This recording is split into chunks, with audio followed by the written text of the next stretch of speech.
The Jake Asman Show will begin shortly. Thanks to all these great Patreon members who help support the show. Get your super chats ready. Jake will be here in just a moment. If you love the New York Jets, this is the place to be.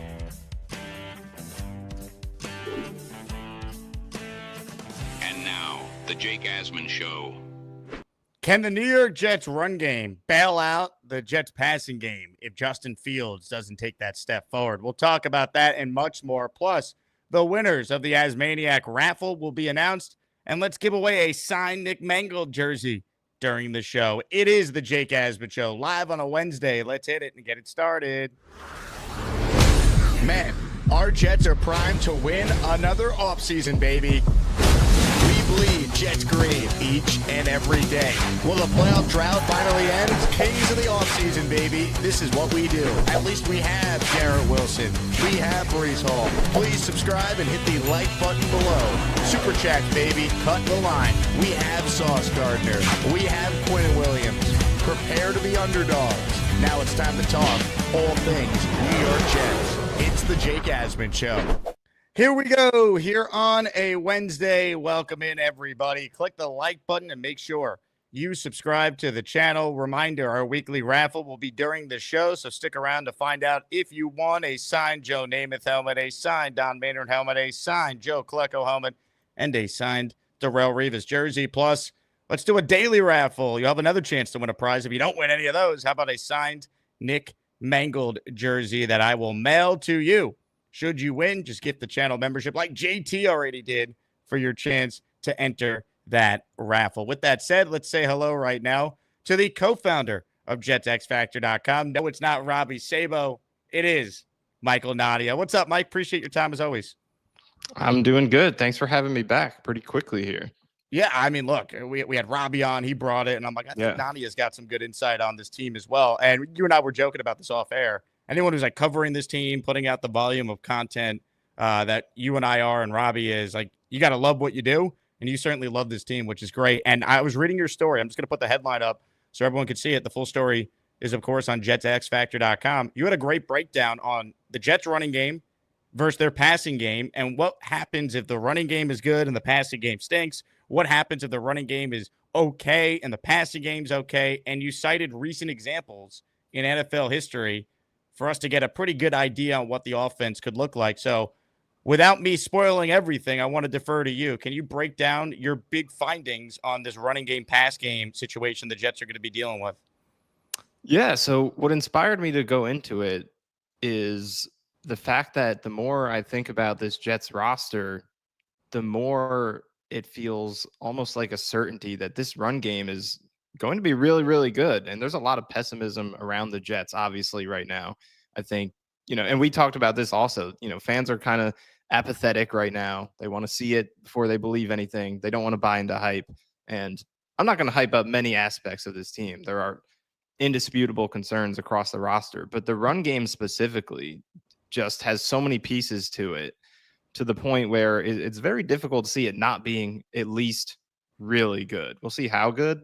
And obviously that's affected by the passing game, which is a big part of this article. But, between having Justin Fields at quarterback, an offensive line that doesn't have a weak link to it, you get a new coordinator in Tanner Engstrand, who comes from a run-first team that knew how to build a run game, complement it with play action.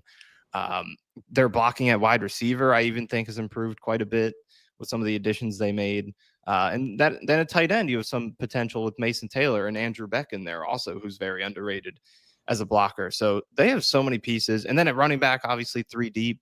I think Allen and Davis are great complementary pieces. Hall has a lot of potential, even though he's coming off a down year. So they really have all the pieces to field a great run game. But on the other side, the passing game, which is obviously the basis of any offense in today's NFL, it's pretty much the opposite. Justin Fields, for all of his athleticism, he's been very inefficient as a passer in the league. The receiver unit, past Garrett Wilson, from number 2 on down, might be the thinnest in the league. Tight end, Mason Taylor has potential, but he's a rookie, so we'll see what he can do. You don't have a lot of depth past that. Offensive line pass protection looks promising, but outside of that, a lot of concerns with the passing game. So it's been interesting to think about how these two things are going to work in conjunction with one another, because you have that dichotomy between a run game that is extremely promising, in my opinion, and a pass game that is, it's kind of difficult to see that being one of the better passing games in the league. So how are these two things going to complement each other? Is the run game going to force teams to stack the box and make things easier for the pass game, or are you going to get the opposite effect of, teams aren't afraid of that passing game, so they're going to clamp down on the run game and the Jets can't punish it through the air, shutting down the entire offense? It's interesting to think about how those two things are going to work. Well, when it comes to the running game, so much of this is built around the offensive line. PFF ranking the Jets at number 9. I referenced this stat that I think you uncovered a lot on the show, that over the last 2 seasons, 19 of the 20 teams that Pro Football Focus had ranked offensive line-wise in the top 10, they won at least 7 games, and the average record was 11-6. With that caveat, let's assume, and you never want to assume with the Jets, but for this exercise we will, assuming they actually do have a top 10 offensive line, what do you make of what the record should be? Are you buying at least a 7-win floor, or do you have so many concerns with the passing attack with Fields that you can't even go that far? Yeah, and that's something that I broke down earlier in the offseason. The offensive line is such a key part of the floor of a team. I think it becomes difficult to be a very bad team if you have a great offensive line. It doesn't guarantee you're going to, win a championship or compete for one, because there's so much else outside of that. But the things that make you a really bad team, turning the ball over a lot, struggling to finish in the red zone, things like that are very offensive line centric. So if you have a good offensive line, it's difficult to be really bad. And the stat you brought up proves it. The fact that the last 2 years, only one of the 20 teams that had a top 10 O-line won fewer than 7 games. That was the Panthers last year. And that's because they had one of the worst defenses in the history of the league. And they still got to 5 wins. So the Jets are not going to have one of the worst defenses in history. We'll see how, where they end up. There's a wide array of places that the defense could end up, but they're not going to be nearly that bad. So it's almost a guarantee that if your offensive line is top 10, or at least in how PFF views it, then you're going to be competitive in most of your games, because it's going to help limit turnovers. It's going to help you convert short yardage, make those key plays you need to make to keep yourself competitive in games. So I do buy the 7 wins. And see, that's where I'm going to settle in. I'm not going to try to sell Jets fans on, this is a secret AFC contender or anything like that. But with this offensive line, they're over under set at 5.5 wins at most places right now, I think. So with this offensive line, I do see them going over that, at least 7. I do think that it gives them that type of floor in terms of wins, if they could stay healthy and live up to that projection.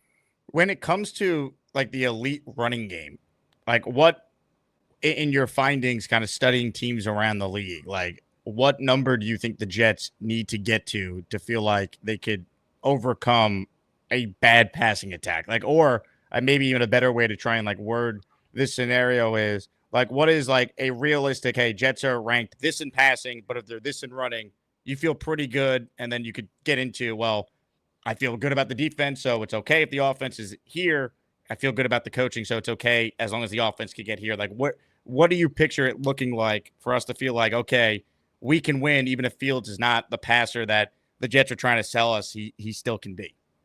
Yeah, so I went into this in the article very specifically, but I think what you're looking at is the passing game needs to be at least competent for them to have any hope of being a solid offense. No matter how good the run game is, even if it's top 10, top 5, that passing game has to be close to average for the offense overall to be an average offense. And we've seen 2 examples of it with Justin Fields led teams already. His last 2 teams in Chicago, they both had top 10 run games in terms of their efficiency with DVOA.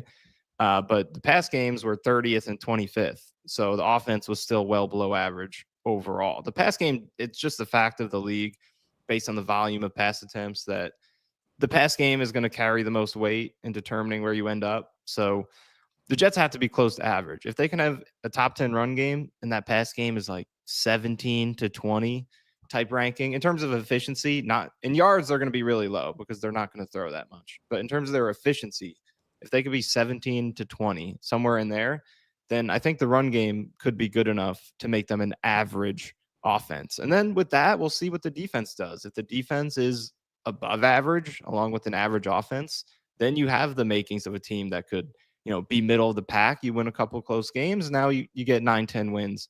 Maybe you're in that wild card mix. So there is a path to the Jets being that type of team.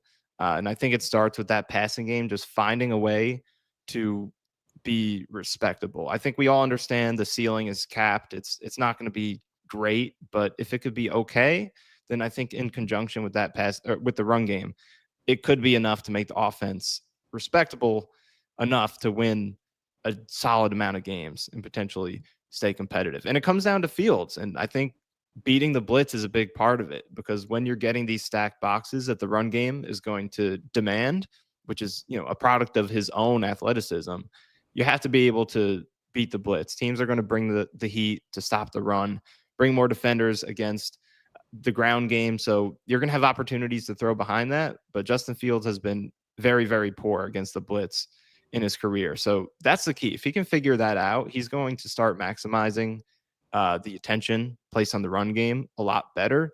And it's going to allow the passing game to capitalize on what the run game is going to set up for it. So that's the big key. Speaking of the run game, I played these comments yesterday. I want your thoughts on it. This was Breece Hall in an interview with the Jets in-house media team. He was asked about Justin Fields, but in his answer, he said this about what the offense will look like. It's going to be fun. We're doing a lot of, read options, RPOs, which sometimes it sucks, but sometimes it works really well. So what do you make of that? First off, RPOs and everything that could come with that. And what do you think Breece means on sometimes it sucks, sometimes it's working really well? I guess we'll never know, because we just lost Michael Nania. The internet zapped him.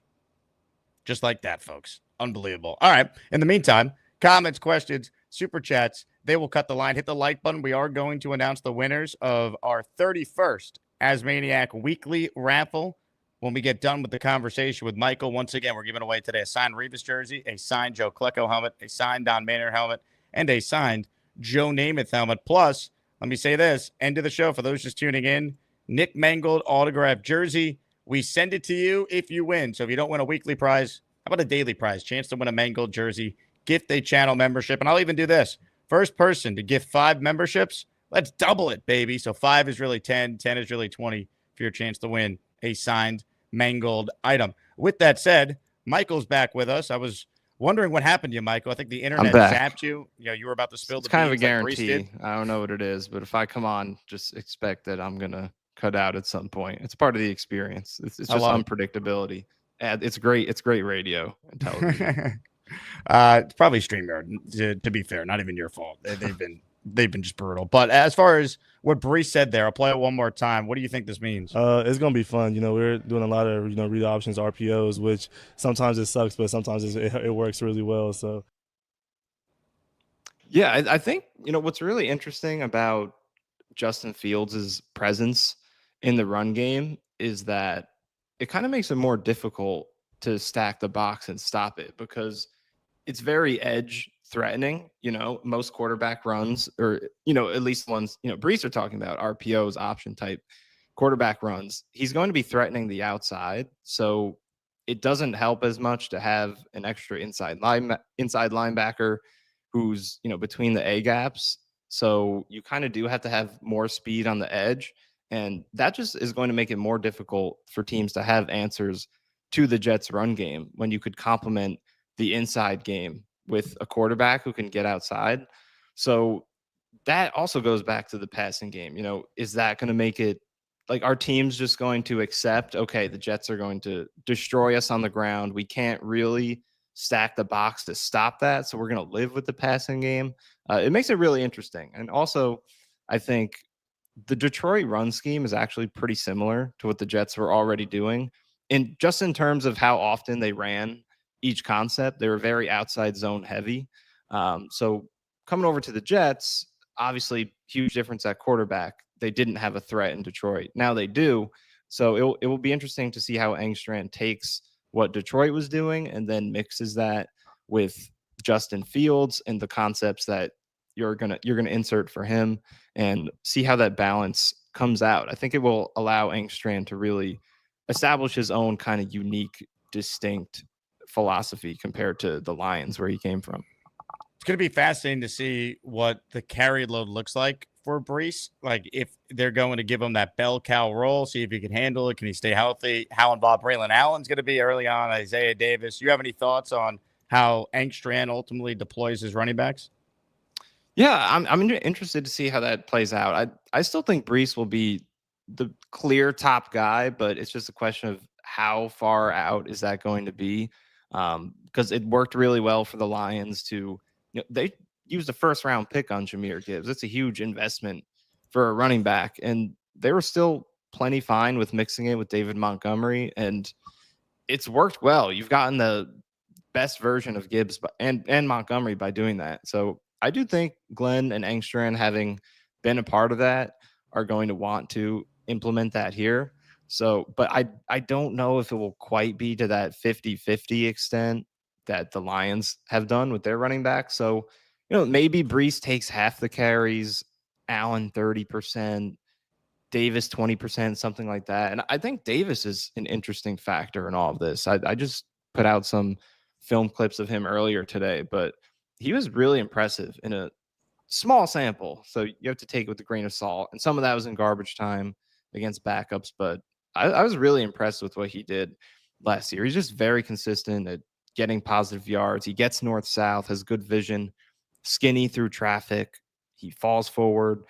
So he's a great element of this unit as well. So it'll be interesting to see how it plays out, but I definitely think we'll see.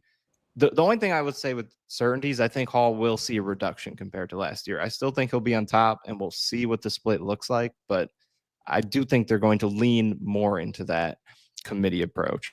I had Will Parkinson on yesterday, and he believes Brees is going to be their number 2 pass catcher just in terms of his usage. Oh, yeah, could you see possible. that role? Yeah, for sure. It's the door is wide open for Mason Taylor and Brees Hall. I'm pretty sure I said it on here, but I think Mason Taylor could even be that number 2 target. But whether it's him or Hall, they're both. I mean, they're the top 2 contenders for it. It's not going to be Josh Reynolds or whoever that second receiver is. I just don't think anyone in that unit is capable of handling that type of volume. But Brees Hall is capable of it, and there are areas for him to improve. He's got to get the fumbles down. He had 6 of them last year. He had 8 drops that tied for the most for running back. So he can improve, but there's also areas he could be unlocked. There are so many routes on film where he's lined up out wide and he runs a go route and cooks a linebacker, but he's very rarely been targeted on those. We saw it against the Titans, which he scored on. Aaron Rodgers targeted him there, but there's been a lot of meat left on the bone in terms of his overall route running. So I think Brees can handle that in like an LT Marshall Faulk kind of way. Not saying he's that caliber player, but just in terms of the role and the number of targets. And then Mason Taylor is also in that mix. He's got no competition at tight end, receivers thin. So I do think, however it gets split up, that those are your top 3 targets: Garrett Wilson, and then Brees and Taylor, and then probably a drop off to whoever that second receiver is. You mentioned Mason Taylor. I wanted to play this for you. He was asked about the offense with Engstrand and specifically how involved tight ends are. Your thoughts on these comments here from the Jets' second-round pick? What have you thought of the way that Tanner Engstrand's offense has been operating and his plan for tight ends specifically? Yeah, I know. We love it. All of our tight ends love it. We all have aspects and kind of different ways we come and impact the game. So I think Tanner does a great job of putting us in positions to be successful, and that's the biggest thing. But, you could tell by the way we install stuff and we go out there in the practice field, the tight ends definitely are going to be used. Yeah, it's going to be interesting. Even out in Detroit, they had a second-round rookie tight end 2 years ago in Sam Laporta, who came in. He was second on the team in targets, instantly a top tight end in the league. And, tight ends do tend to have a pretty big growth curve compared to most positions because they have the blocking responsibilities as much as the receiving. So it's a lot on their plate. But in recent years, we have seen a lot more examples of rookie tight ends coming in and being successful right away. Brock Bowers did it last year, and obviously Laporta in that same offense. So it's becoming more feasible for tight ends to come right into the league and be successful. And I think it's because teams are getting a lot better at finding ways to just allow the traits of these guys to shine. Like, Brock Bowers is a good route runner, but so much of his highlights are, crossing routes, screens, things where they're just allowing him to out physical and out talent guys. Did And somebody say Brock Bowers?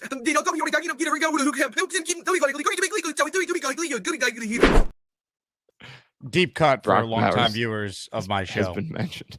I wasn't even the biggest. I was anti-drafting Brock Bowers last year, which I stand by with Olu. But yeah, Brock Bowers has been mentioned. That was the debate in the 2024 offseason. Shout out to everyone who's been with us for a long time. I'm with you. I just think you made this point in the article, and I've said it on the show as well. Tight end's usually a position where very rarely do you have a Laporta rookie year or Bowers historically great. Like, what to you is realistic for what we could see from Mason Taylor in year one? I do think the blocking is where I'm most concerned.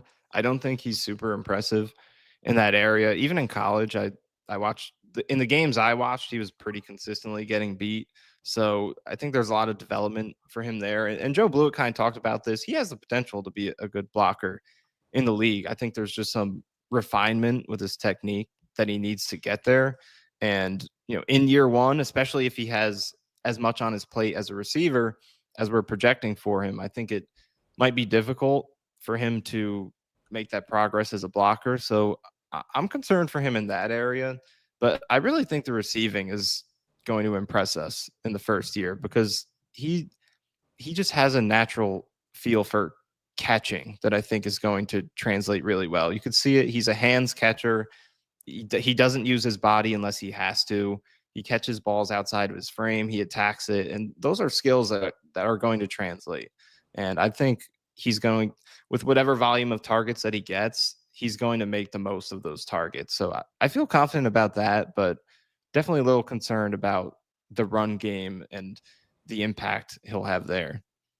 Comments, questions, super chats. We'll cut the line. Raffle coming up when we get done with our conversation with Mr. Michael Nania from JetsXFactor.com. I posted the article. We opened the show discussing all about what needs to happen for the Jets run game, potentially bail out the passing game this upcoming season. And if you tuned in late, your chance to win this stream for anyone watching live, a signed Nick Mangold Jets jersey. And ladies and gentlemen, let's get to a couple super chats and gifted memberships. I'm going to skip ahead here and acknowledge the 20 spot from Frank P, because we said the first person who gifts will double it.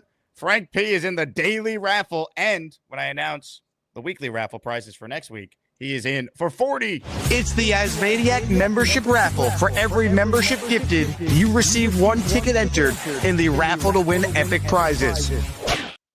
Frank, you are the man. I'm going to quickly scream out 20 names here. Luca Lombardo, Goon Collector, Scherner, Danger Zone, Joseph Armour, Joseph Freeman, Craig Jones, Will Collins, Nania, greater than Sabo, ?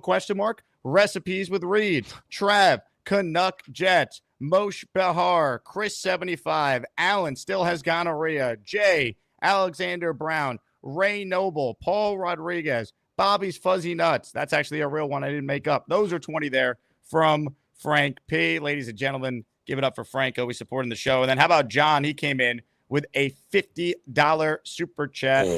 Get your ass off my super chats. Some of these are gifted memberships too. Hey. The hell with it.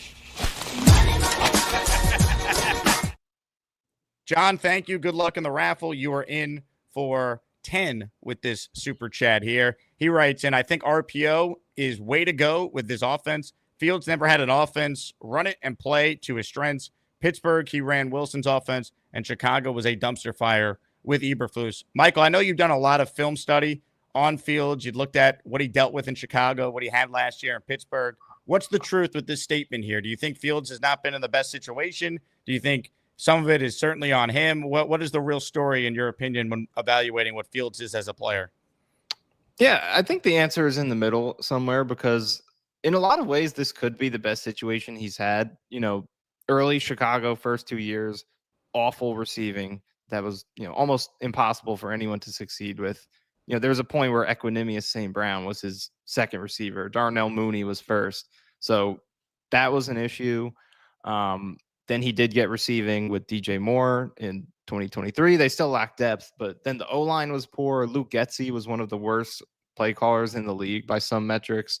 And then he goes to Pittsburgh last year, and it was interesting because I think that's actually the least that his scheme has ever been built around him, because he's pretty much the backup running Russell Wilson's offense, and it's the most conservative we've ever seen him play, and that worked in some ways. He only threw the one pick. He went 4-2 in the games he played.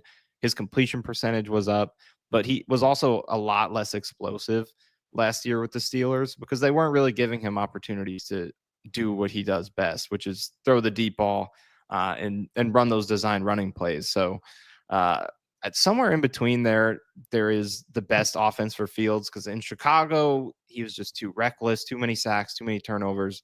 They curbed some of that last year with the Steelers, but he was also just kind of a game managing check down guy last year. So they got to try to find that middle ground to where they could have him play safer and get the turnovers and sacks down while still allowing him to do the things that he does best. So there's a happy medium there I think Engstrand's going to look for. Ricky, New York, with a super chat for you, Michael. He says, do you think 3-time Super Bowl champion defensive tackle we signed will free up Quinnen like he did Chris Jones? I think that's the hope. I'm personally not super optimistic. I'm not a huge Noddy fan. I actually like Byron Cowart more, and I'm curious to see if he could exceed expectations. I liked what he did with the Bears in a small role last year, and he can play some head up nose tackle, which Noddy actually doesn't do too much, but Cowart can do some of that. So, but we'll see. I mean, Noddy is in the league for a reason. He does absolutely zero as a pass rusher. So teams must still like his run defense for him to stick around. So that is the hope. In terms of pure run defense, he could be an upgrade over what Q has played next to, but I'm concerned about the overall pass rushing around him on the interior. Yeah, to me, that's a huge question this summer, just who emerges, if anyone emerges, next to Quinnen Williams in that defense. Mike Dem, shout out to you, Mike, a longtime supporter of the show. He has gifted 5 channel memberships. King Blaze, Green Truth Dave, Diano, Justin, Chadwick, Bishop, Judas, all receiving a gifted membership there. Check out some of the members-only videos I've posted the last few days for anyone who just became a channel member. Daz, who won a signed Darrelle Revis football in one of our weekly raffles. He is in the raffle again for 5. Let's go, Daz. This is for you, baby. Yeah. Get me in the raffle. Mangold is my wife's favorite player. I feel like she'd prefer this jersey to a vacuum. Yes, one of our listeners, Michael, for Valentine's Day, he gave his wife a vacuum. I don't know if that's a great Valentine's Day gift, but certainly a Nick Mangold jersey, I think, would be a much better gift.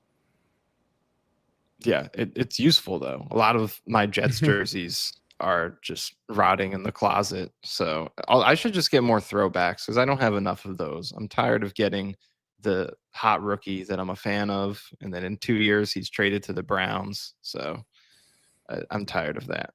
Life as a fan, which, by the way, is why they need to sign Sauce and Garrett long term, because you finally have players worth keeping. Don't screw it up. Let's see. Big Loyal with a super chat here. If Fields has time with this O-line, I think he will be explosive with runs and throws. Well, I mean, you do look at what he did in Chicago, and DJ Moore had a huge statistical season. So I could see Garrett certainly being a part of some explosive pass plays with Fields. I just have major concerns about the wide receivers. I'd feel way better if they signed a Keenan Allen, let's say, just to add to that room. Yeah, and I like Josh Reynolds. I think he fit well in Detroit. He's a good blocker, and he's a jack of all trades, a master of none. So you give him 3 targets a game, he'll make it count. But yeah, as a second receiver, it plays into this run versus pass thing so crucially, because teams aren't afraid of Justin Fields' ability to get through reads, and they're not afraid of any receiver to win one-on-one matchups past Garrett Wilson. So it's going to be very easy to just shade coverage towards Wilson's side of the field, make Justin Fields get to his second read, stack the box and stop the run. It's a very simple formula to try and stop the Jets. And it can be solved if you have a second receiver who could beat one-on-one. So it's definitely there's a domino effect to that could hurt a lot of aspects of the offense. Carl Duncan says, are we feeling the possible 10-7 prediction? I'm not, Carl. I hope I'm wrong, though. How many wins are you at? You still at 7, Michael?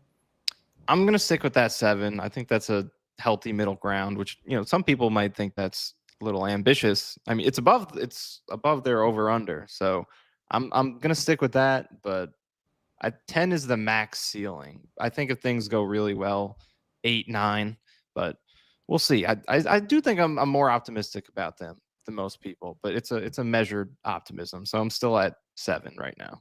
I do have some NFL news I want to share because I'm just seeing this now, and it does potentially impact the New York Jets. So Buccaneers All-Pro left tackle Tristan Wirfs will miss the start of the season following surgery on his right knee, according to Rick Stroud, longtime Bucs reporter for the Tampa Bay Times. This is significant because the Jets play Tampa in Week 3, and Wirfs is obviously one of the best in the league at his position. So if he's not available, that could help the Jets' defensive line get after it and get to Baker Mayfield. Reminder, by the way, folks, if you're coming to Tampa, we have a bunch of events planned. I teamed up with the Jets fan club in Tampa to be a part of a tailgate right before the game. Scan that QR code and get your tickets or see all the info on the screen if you want to tailgate with us in Tampa. And then Gas Bars Patio Bar and Grill doing a Jet fan party the day before the game, night before the game from 5 until closing time. So take a screenshot of the flyer. Join my Patreon if you want a link to the hotels at a discounted rate. You can click the link in the description. It was first come, first serve for Patreon people months ago. Now it's open for anyone if you want a discounted hotel room at Hotel Tampa Riverwalk. But as far as the injury there to Tristan Wirfs, that could be a big deal, Michael. Hopefully, I'm not rooting for injuries, but hopefully he comes back Week 4 and, they rest him up Week 3 against the Jets. Yeah, Tampa Bay offensive line is tremendous, and he's the biggest part of that. And I think opposing O-lines is definitely something to watch for Jets matchups this year because the pass rush is not very deep. So I think that weak offensive lines, the Jets defense could perform really well against because they have a good starting lineup. You have Q, you have Jermaine Johnson, you have Will McDonald, and we'll see who the other defensive tackle is. But that's a good trio. It's the depth of it that they don't have, and they did in previous years, and that's going to be exploited against strong offensive lines, I think. But if there's a team with a weak offensive line, then even your Leonard Taylors, whoever subs in there, it could make some noise and allow the Jets defense to be successful. So those are the teams I think the defense will struggle against. Really good offensive lines, and Tampa Bay is definitely one of those, especially if they have Wirfs in there.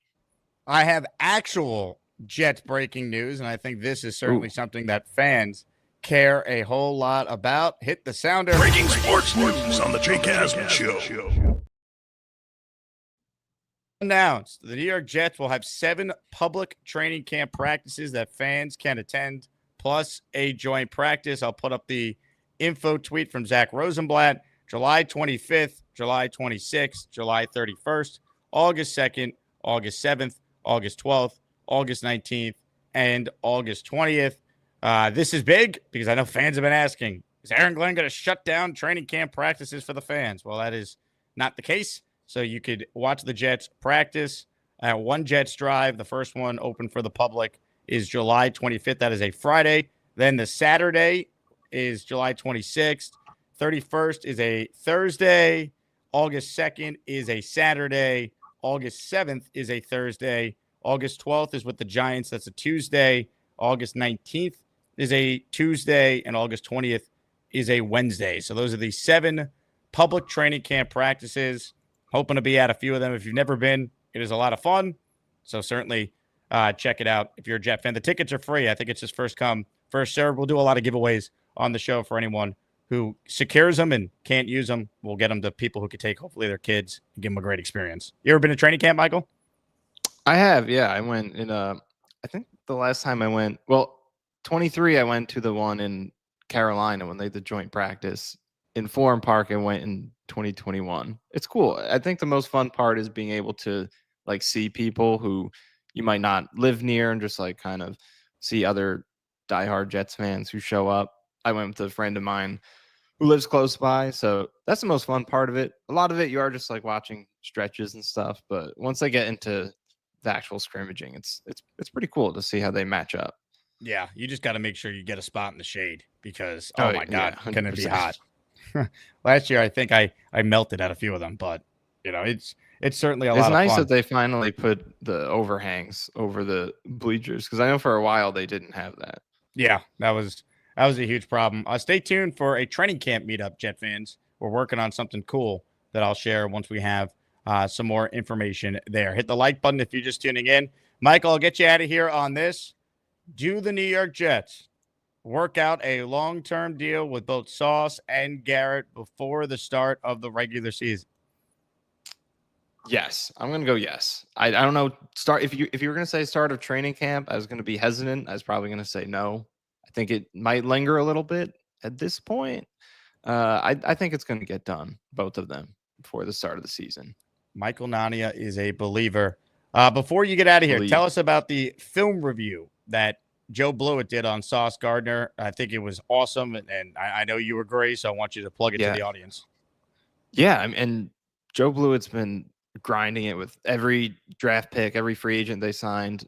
Now he's getting into the 2024 seasons of returning Jets players. So all of those are extremely, extremely detailed if you're into like learning the nuances of technique and fundamentals of just the sport in general on top of each player's strengths and weaknesses. But the Sauce one is great because I think it really kind of sets the record straight on where he truly was. It doesn't exist to, gas him up and make it seem like he was flawless. It's not that. It's a very pragmatic evaluation of, look, he declined in some areas. There were things he didn't do as well as previous years, but he was also still very, very good and is in a position to bounce back this year. So it's a very realistic look at what happened to Sauce last year, where he stands, and why he's still one of the best in the game.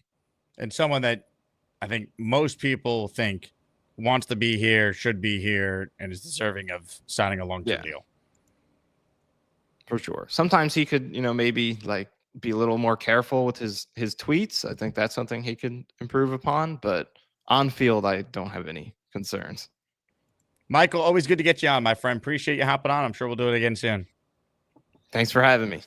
Michael Nania with us there, breaking down a real thing for the Jets. What happens if the running game is pretty good, but the passing game stinks? Can you win like they did back in 2009? The answer, according to Michael, no, but there are ways around that as he broke down in our conversation. Ladies and gentlemen, hit the like button if you haven't already. Black Gypsy is in the raffle for a signed Nick Mangold jersey at the end of the show. Black Gypsy, I appreciate you. What we're going to do right now is a weekly raffle. As promised, we have 4 sick legendary Jet signed items to be given away to you, the Asmaniacs, who support the show day in, day out. We have done daily raffles, but the weekly raffles are where it's at. Those are the expensive top prizes one can win on this program. So again, thank you to everyone for that. And without further ado, let's spin the wheel of champions and find out who's going to win our weekly raffle prizes. It's time to announce the winners of the weekly Asmaniac Raffle. Let's spin the Jake Asman Show Wheel of Champions and find out which Asmaniac is winning an epic prize. That's right. It is time.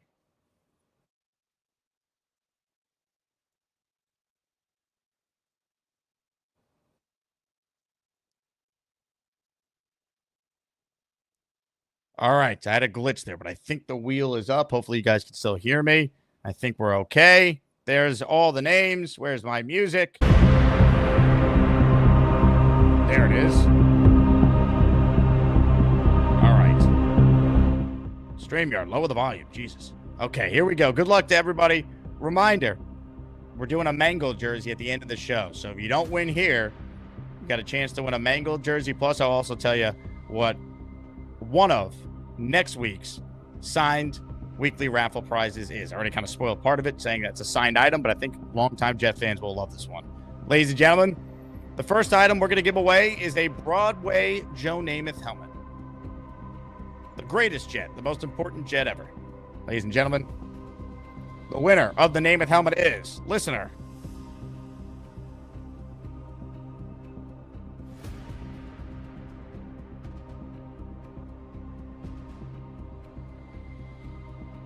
Frank P. Congratulations, Frank. Certainly well-deserved. Frank, a longtime viewer of the show, diehard Jet fan, couldn't go to a more deserving winner. Frank is the Namath helmet recipient. All right, prize number 2. We're giving away a signed Don Maynard helmet, and this helmet's cool. It comes with the throwback kind of chin strap that Maynard wore during his playing career. Here we go. The winner of the Maynard helmet is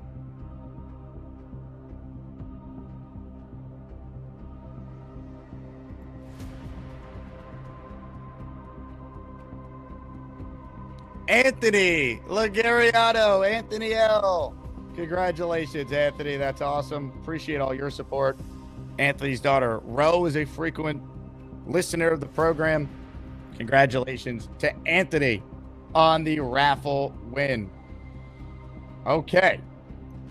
Our next prize is a signed helmet by Jets legend and Pro Football Hall of Famer Joe Klecko, number 73. The winner is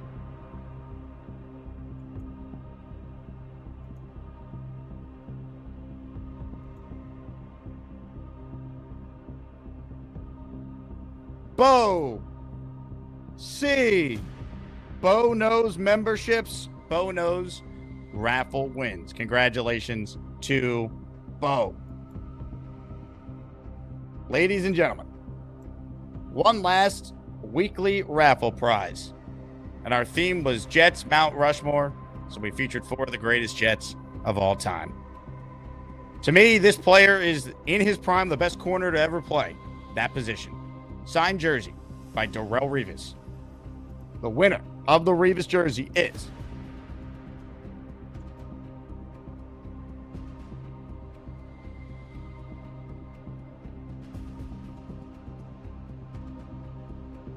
Oscar the Grouch.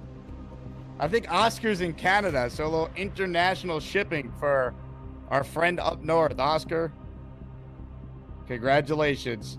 You won a Darrelle Revis signed jersey. Dun, dun, dun. Boomtown, also a fellow Canadian, saying congrats to Oscar. All right.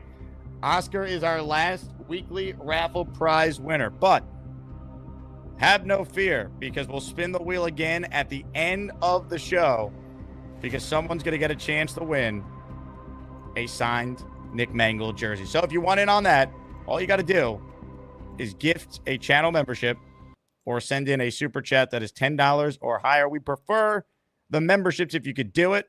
So the community benefits, more channel members, the better for everyone. But obviously some of you are watching on your phone and you can't gift. So we want to give people a chance to enter the raffle. So a super chat works as well. And now until the start of training camp, if you call into the show, a little listener appreciation, you earn a raffle ticket as well. Again, thank you to everyone. Appreciate your support.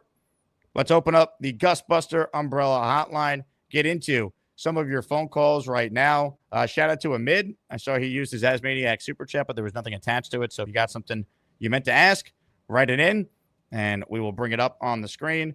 Calls, let's do them. Phone lines, they are open.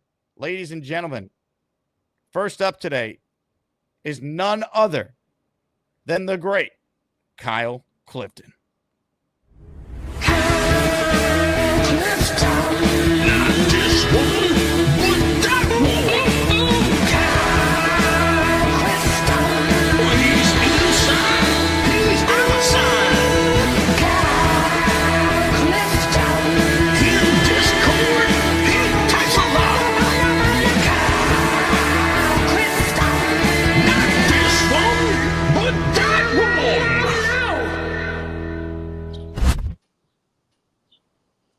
Good morning, Jake.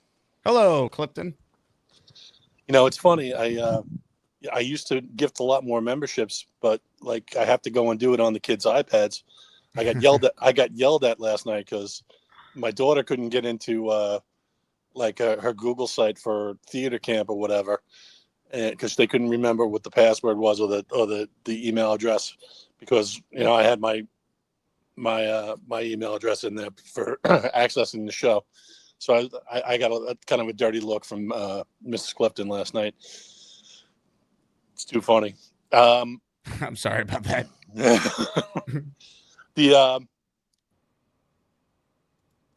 thought Nania was great. First of all, he's one of the guys that seems to be pretty high on Andrew Beck making the roster, and he mentioned him pretty early on. And I'm just wondering how that affects who makes the team kind of downstream, right? Does that mean that we're carrying 4 tight ends because, Ruckert, you would think, would be on the team since he's Fields' guy? They just signed Stone Smart. They just drafted Taylor. I'm of the opinion that they're probably going to carry at least 4 running backs, including a returner. And we've talked about the prospect of maybe 5 receivers. I think you're looking at configurations on offense where it's going to be kind of different, kind of asymmetrical than what you see most teams doing. Like someone like Donovan Edwards, I'm a little surprised that he signed with the Jets, because he might be doomed to the practice squad. And someone like Zach Kuntz, I feel like the scholarship has run out a little bit. It's just an interesting, like if Beck is going to be out there on 30 or 40% of passing plays, what does that mean for what the Jets look like? Because is it going to be all passing action from him?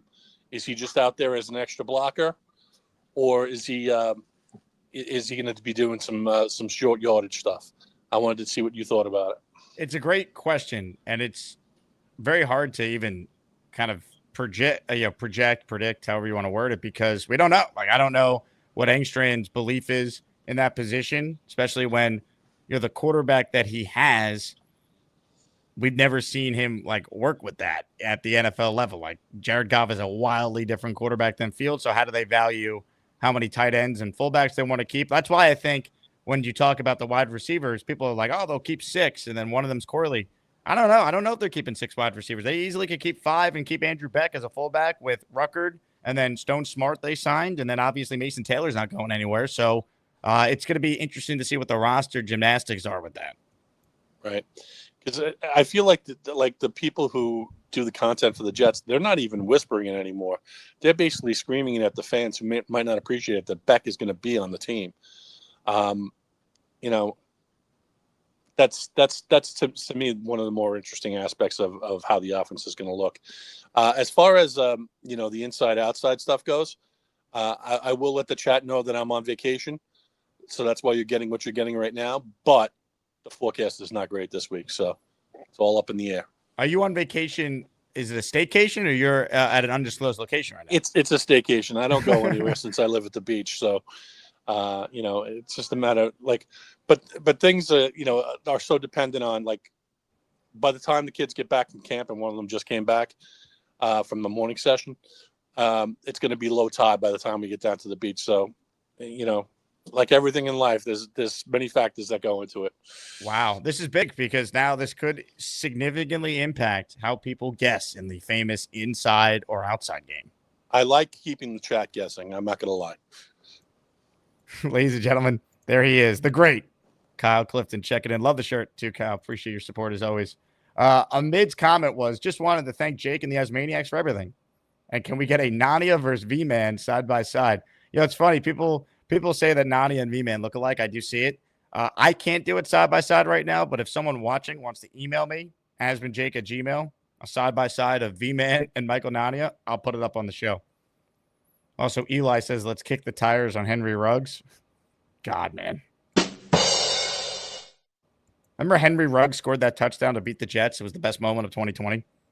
I was actively rooting against the Adam Gase Jets at that point. Once they lost to Denver that year, I think they fell to 0-4.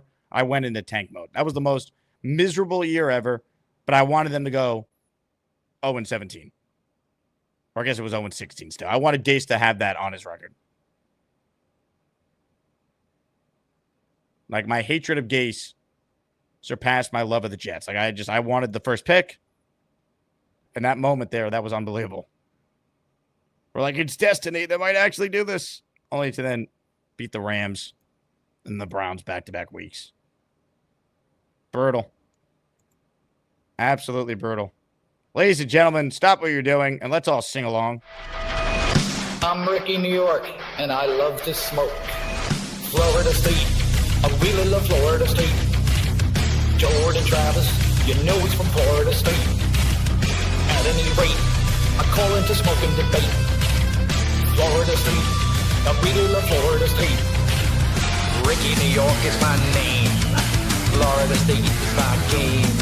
My internet sucks, calling Jake when it's time to smoke and debate. The New York Jets are gonna win. My team since I was a kid. My New York Jets are gonna win. I'm Ricky, New York, don't forget that. Florida State, bitches. New York Jets, we got this shit. It's time to win, baby. Win. Can't wait. Florida State, I really love Florida State. Hey, easy Thomas, you know it's from Florida State. At any rate, I call into smoking debate.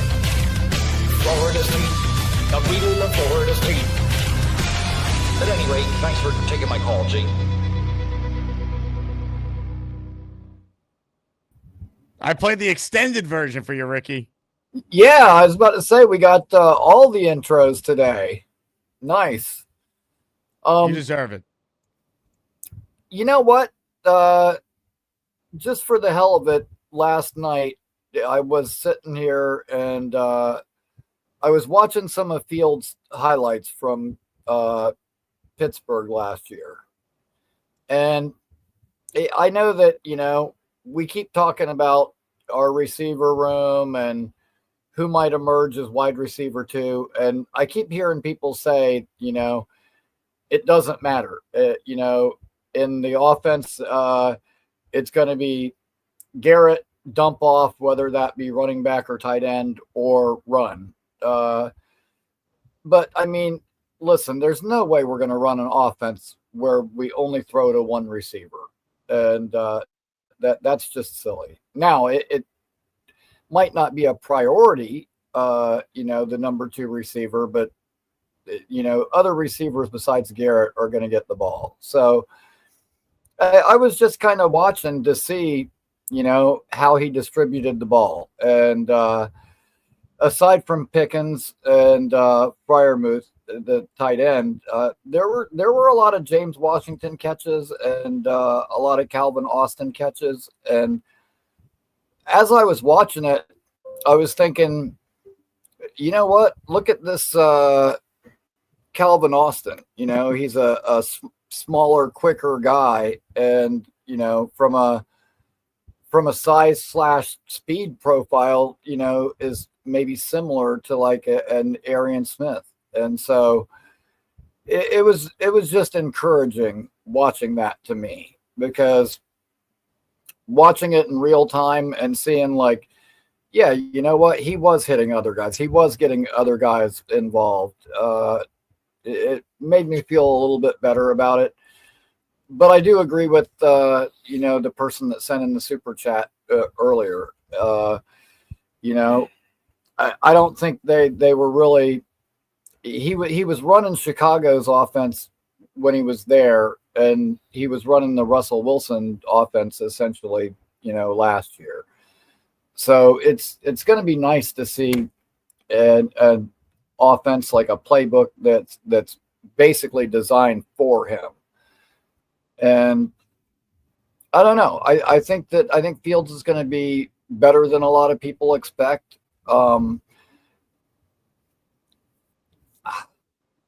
It's so hard to say, but you know, it would be nice if he's able to elevate his game and take that next step. Be a dream. I mean, look, Darnold threw 35 touchdowns last year. Crazy things could happen. Baker's revitalized his career. Geno's turned into a decent starter. It's just going to be, it's going to be hard to truly buy in until we see something like that. But people like you believe, Peter Castro believes, JJ, who never calls in anymore, he has Fields in the Ring of Honor. There's some Fields believers out there, the truthers. Yeah, well, yeah, and the thing is, I do have faith in this coaching staff, and like everything that I've been hearing, like from the players, from whether it's Faria or other people that have actually been there and watched, it seems like the way that they're giving the players the information, the way they're relating them to them, and even God, who was it? I think it was Sherwood. Said like Wilkes will tell them like, okay, this play we're running, this is similar to this play that you guys ran last year, and I like the way that the teaching process that they're going through. And the other thing is, like, we keep talking about like Aaron Glenn is this former Pro Bowl corner or whatever. But we got Chris Harris and Dre Bly, who also played in the league for a long time. And I've said this on a bunch of my videos, but it makes it to where the players look at them as mentors, not just instructors, because these guys have all been in the league and they have all done it. And that's, having a bunch of former players on our coaching staff, I think is going to pay big dividends, because like back when Parcells was the coach, his coaching staff from like 98, we had a bunch of former players who amongst them had a combined 12 Super Bowl rings, the players from that coaching staff. Now, we don't have all Super Bowl champs, but, former players nonetheless. And I think that's going to be a huge difference. They can actually Sauce or Michael Carter or whoever, they can talk to Glenn, and Glenn can tell them like, okay, if you're going to look at the quarterback here, if you're going to take your eyes off your guy and you're going to make a play on the ball, then you've got to make a play on the ball. If you do decide to spy the quarterback, do it here. Don't do it here. If you do it too late in the route, then that guy, when he makes his break, he's going to be breaking in your blind spot. And I think that as opposed to someone like Saleh, like Glenn can give them like little nuances to playing the position. It's just a benefit, say we didn't have before. And I'm looking really forward to how that secondary comes together. And my hot take for the year is the guy that's going to lead the Jets in takeaways this year is going to be Andre Sisco with 6 interceptions. The pride of Long Island. I love it. Now, Ricky, here's the question for you. You ready for this? Sure. Dylan wants to know, when was the last time you didn't smoke? 1978? ?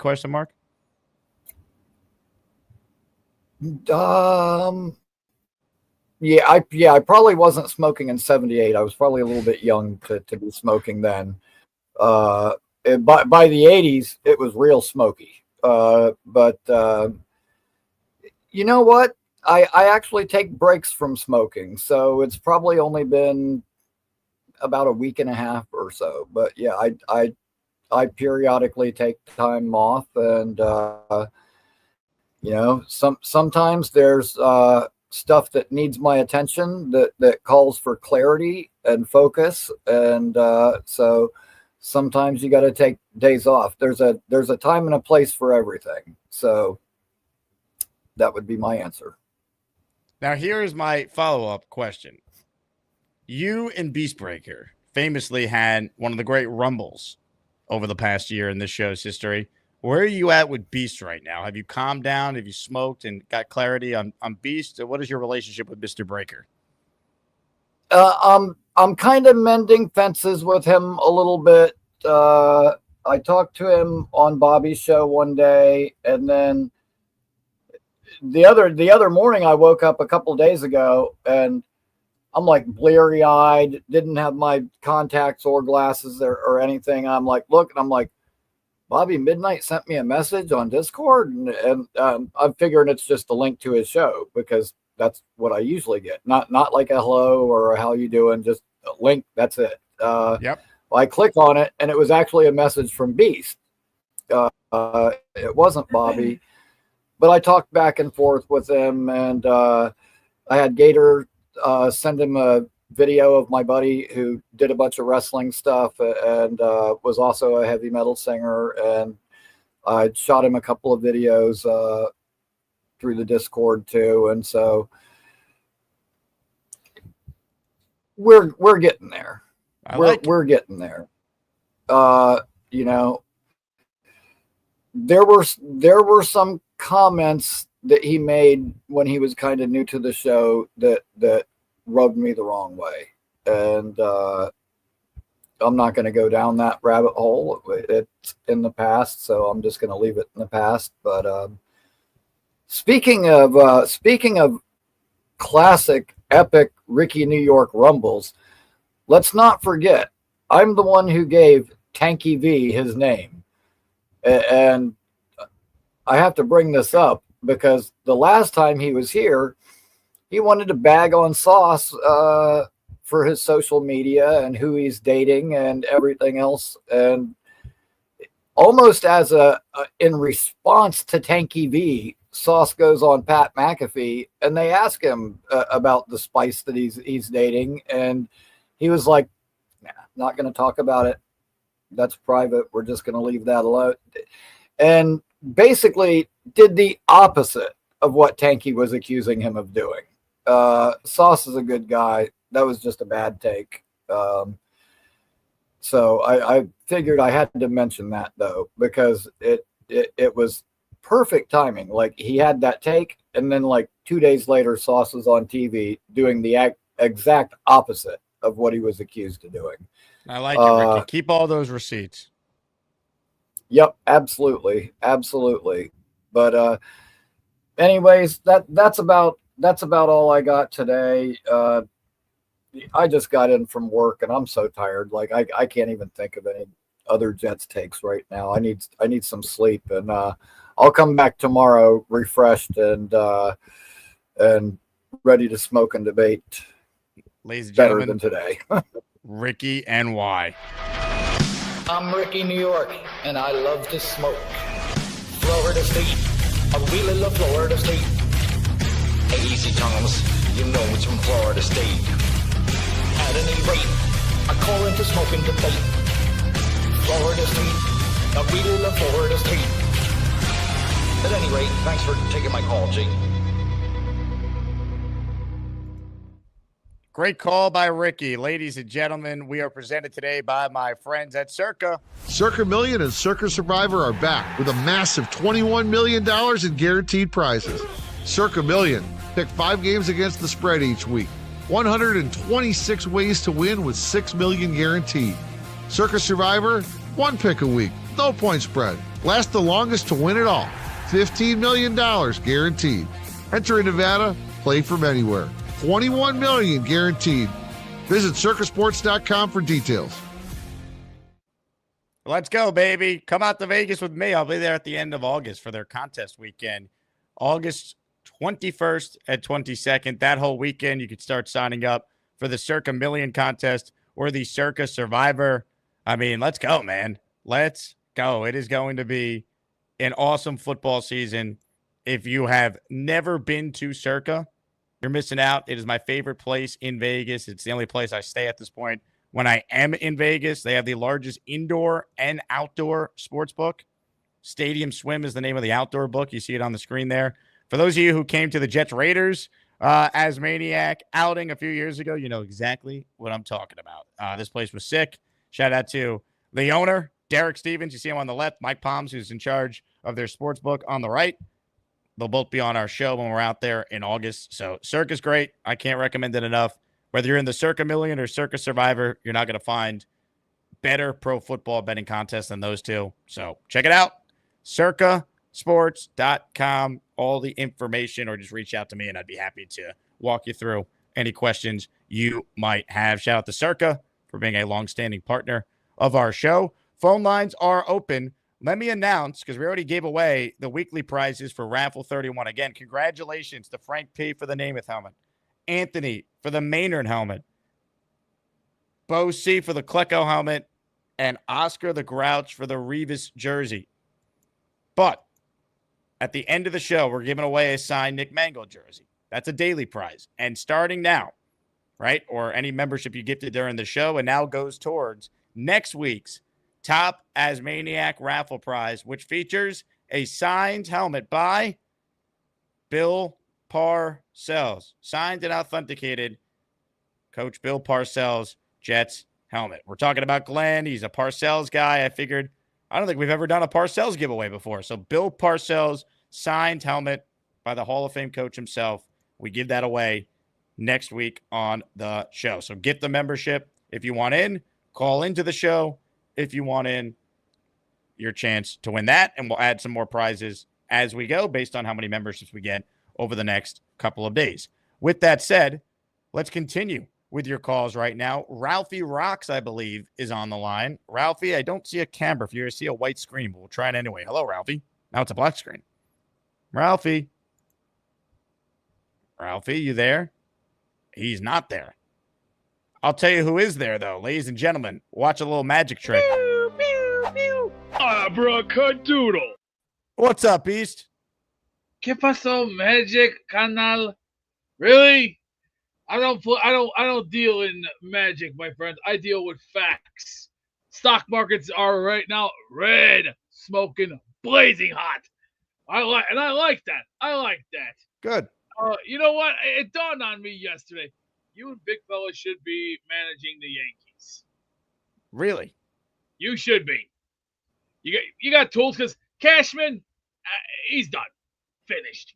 Well, he's the general manager. Should we I give him understand that? it, but his time is up. Okay. He's had his fun in the sun. It's time for the young to take over. And you're young. I'm young. old, Beast. My back hurts. No, you're not. No, you're I'm not. old. I'm You're- old. You're a young stud. You know what you have to do now. You got to Manage take the it. You gotta Yankees? take it to the next. You have to take it to the next level. Okay. You got the tools. You have the ability. Do I? Come on. If Joe Torre could do what he did in '98, you could do the same. Joe Torre won an MVP as a player. He was a great I player. understand that, but you Okay. have the tools. All you Got got to do is put it together. It's like a simple math question. Boom, right in front of you. Ding, ding. Right.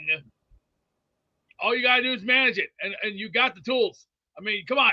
If Joe Torre could do it, and if your one friend from New York can do it, you guys can be good. All you Who's got my to do one is friend from New York? Come on.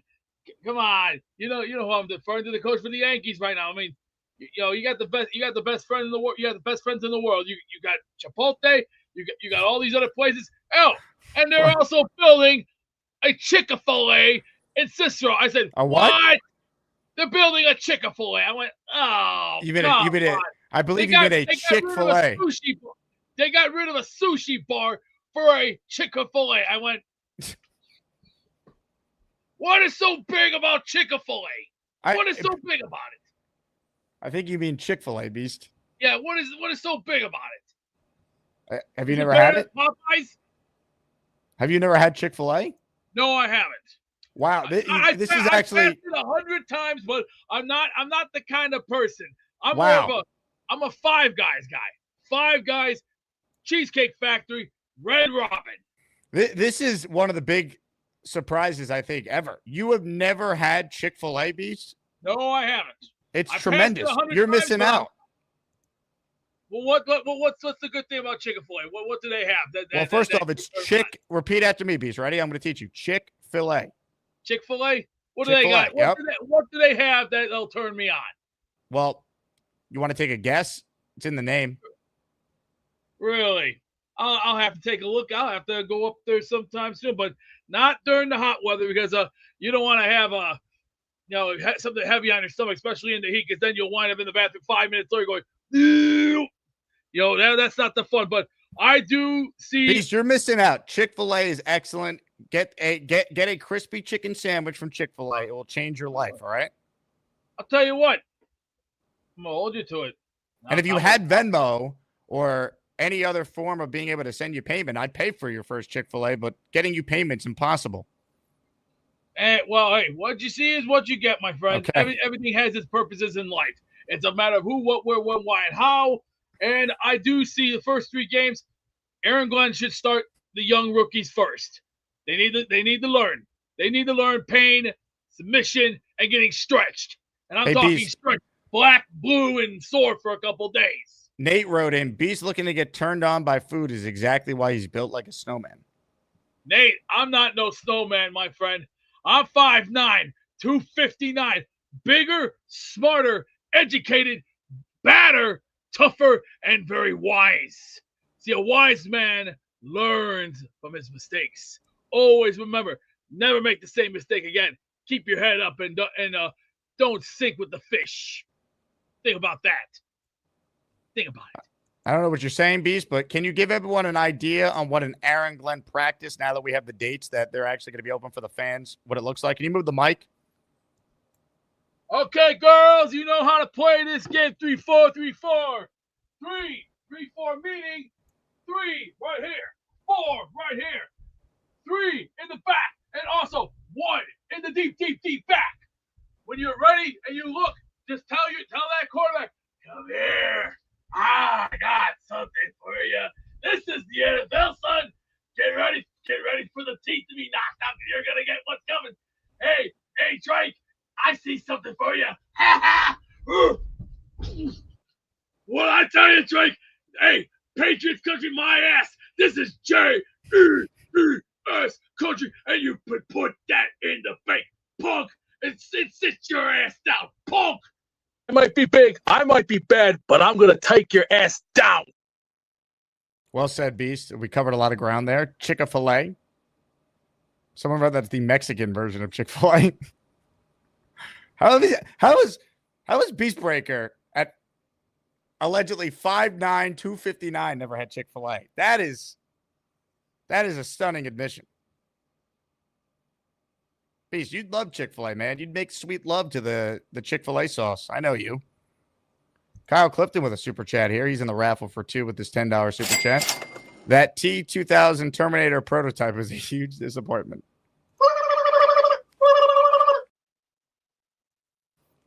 Big fella says Chick-fil-A breakfast is awesome. They do have great breakfast at Chick-fil-A. Hey, Chick-fil-A, you want to sponsor the show? Just like the Jets. Chick-fil-A is not open on Sundays. The Jets don't show up on Sundays. It's a perfect symmetry here. Last year, the Jets' only wins came on Thursdays, basically. Ryan McCarthy, AsManiac Super Chat. Thanks for Ryan. Appreciate your support. Chicken sandwich, waffle fries, and a sweet tea at Chick-fil-A. Nothing like it. I agree. Beast doesn't know. He's missing out on pure greatness. He is. Beast, you're missing out on pure greatness, man. Chick-fil-A is outstanding. Black Gypsy says, Jake, you never played the painful chant yesterday. No one wants to see Allen's mug, Black Gypsy. All right? Your $2 is not good enough for that. All right? You gotta spend at least a full $5 super chat if we're gonna subject the audience to Allen's hemorrhoid jet chant. Indy Jet says, I'm waiting for Big Cho to call in. I think we're all waiting for Big Cho to call in. Big Cho is quickly becoming one of the all-time great callers. And July 16th is officially 1 week away.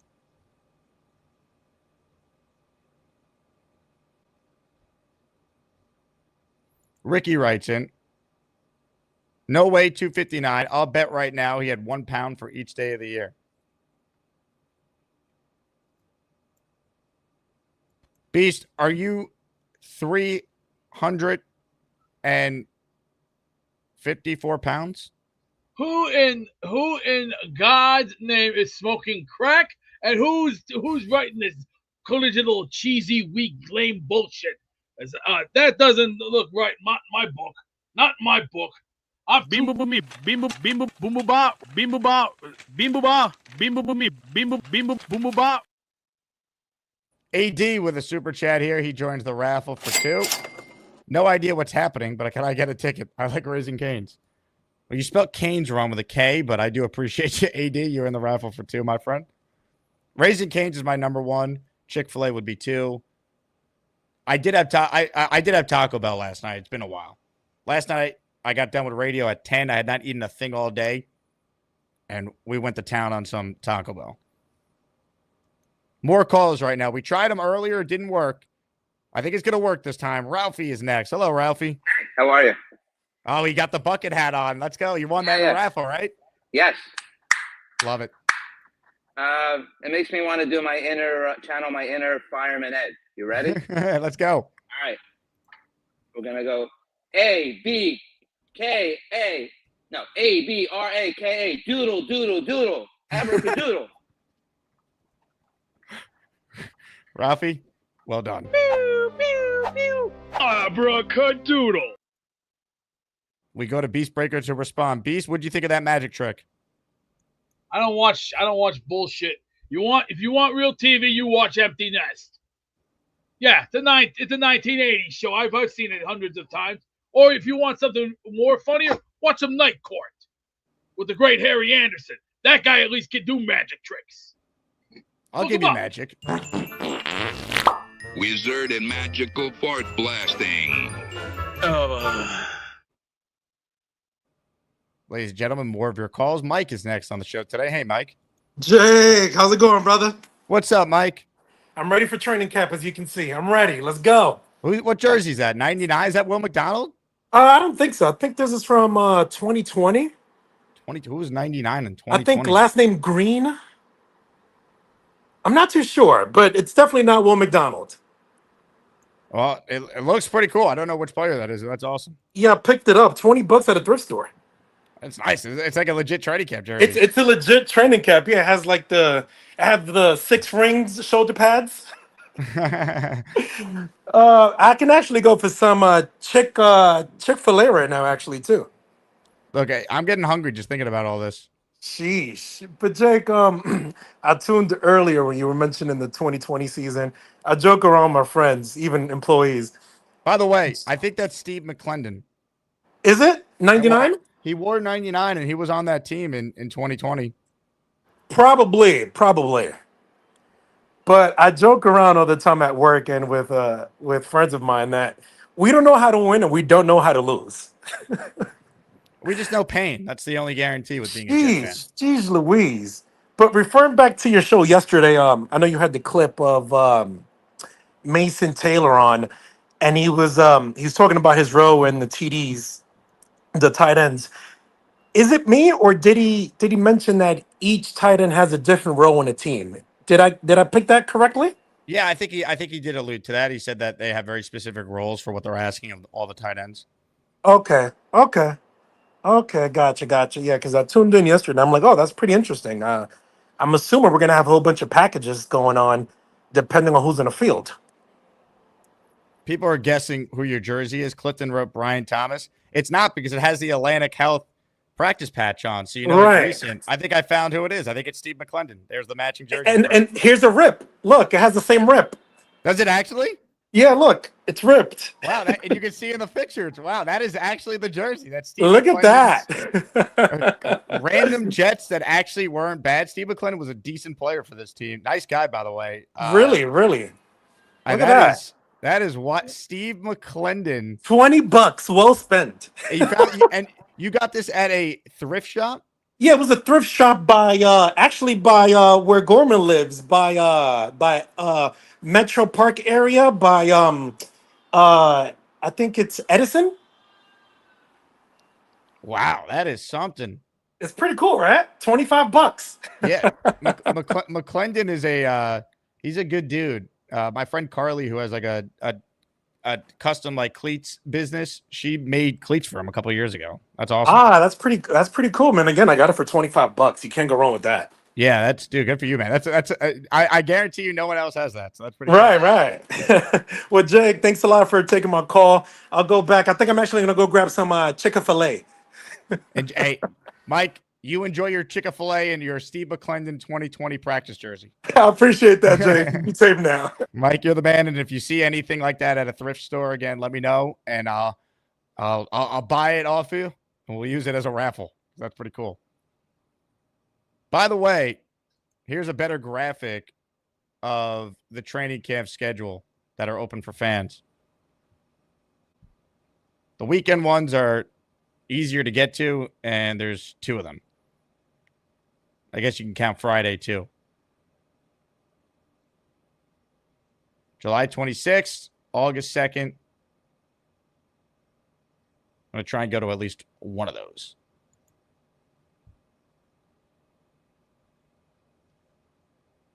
Let's see. Open phone lines. If you tuned in late, we did announce the winners of Raffle 31. Shout out again to the audience. We have done 31 of these weekly raffles since December 1st. So congrats to everyone who's won. More chances to win every week. You guys keep supporting the show. I want to keep paying it forward. This week, we're giving away a signed Bill Parcells helmet. Maybe we'll get an Aaron Glenn helmet and go full Parcellian as the theme. To be determined. But I can tell you this. End of the show, Nick Mangold signed jersey. We are giving that away. So if you want in, it is $5 to gift a channel membership and enter the ASMANIAC Raffle.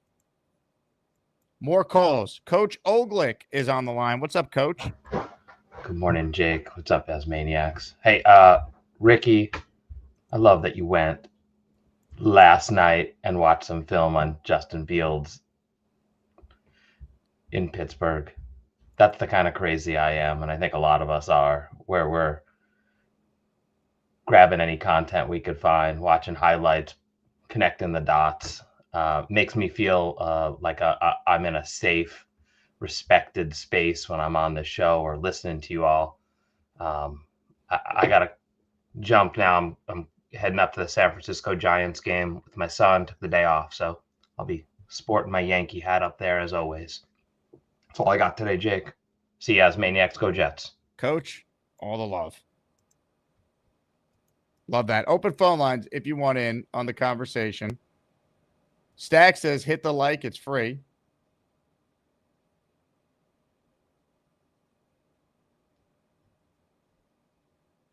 He's right.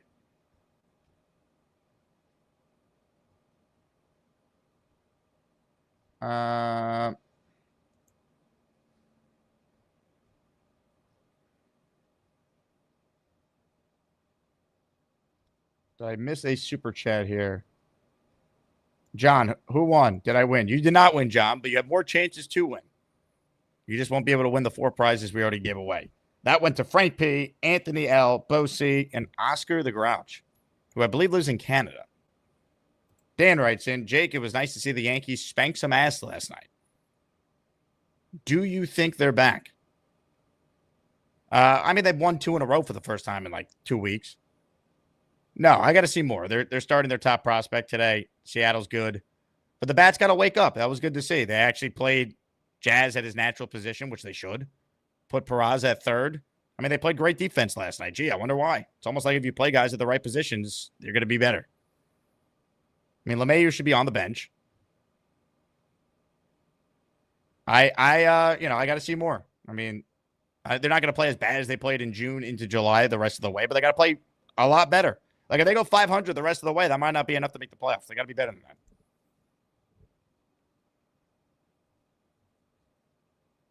Will writes, and I'm going to call it early just in case I fall asleep. Clifton is outside. Will wrote this at 10:36 a.m. So, Boomtown, I meant to bring this up earlier. Does this count? He predicted Kyle would be outside, and he was, but it was before his call started. I defer to Boomtown on matters like this. Adam says, is our O-line overhyped because Rodgers threw quickly and there was less pressure on the line to sustain a play? How is our run game meant to be great when A-Rod bailed on it in the red zone? Was A-Rod wrong? Well, I think the scheme was terrible. Rodgers said that, but so did other people who Jet fans actually like. And won't be like, it's just Rodgers. Rodgers derangement syndrome. Like Brian Baldinger said on this show that the Jets' scheme was high school level. Worse than high school level, I think was his quote. Like, they didn't know how to block. They didn't know how to protect. It was embarrassing.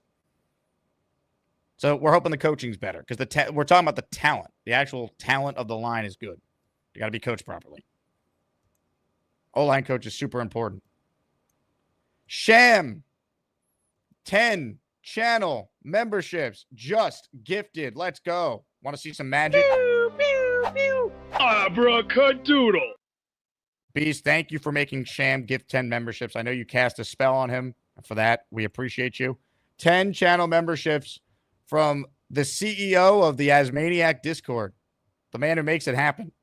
Sham, just get rid of the Wordle notifications, though, man. I can't take it anymore. No one gives a flying F about people playing Wordle. Yet we all need to be notified about it somehow. Sham's working on that. K-Jack, Drew, Brian, Ruben Rivera, Anthony Muscarella, Alan has gonorrhea, Adam J, Mark Moose, Terrell's a Jet fan, Gangrene Goliath, all receiving channel memberships. Sham BTW. Everyone congratulate Sham again, too. The man is an engaged human.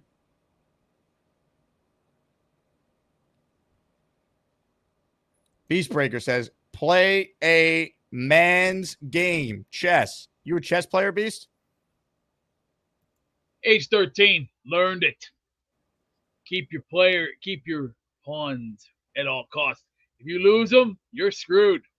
Always remember, never, ever, ever mark your own territory. And always remember these words like Indiana Jones once said, X never, ever marks the spot. Follow your path.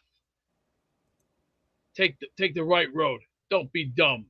Be smart. Be wise. And follow the path of Jesus. Just remember that. Remember it. Are you a fan of Bobby Fischer, Beast? Bobby Fischer, I am very familiar with his work. Very good chess player. Very smart kid. He learned a lot. And he did the right thing. He beat the best.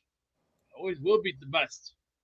And just remember, football season starts. It's time. Do you think Bobby Fischer would have been a Jet fan? Oh, if he had the heart for it, he would have loved to knock people's teeth out, even took their throat. But I would love to see even more, but because we're 6 weeks away from opening day and we're ready. Anywhere, Dylan says, anytime. only Beast can make a yes or no chess question into a 5-minute answer. Hey, anything could happen. All Hey. you need is 3 things. Hey. Him upstairs, you know who I'm referring to.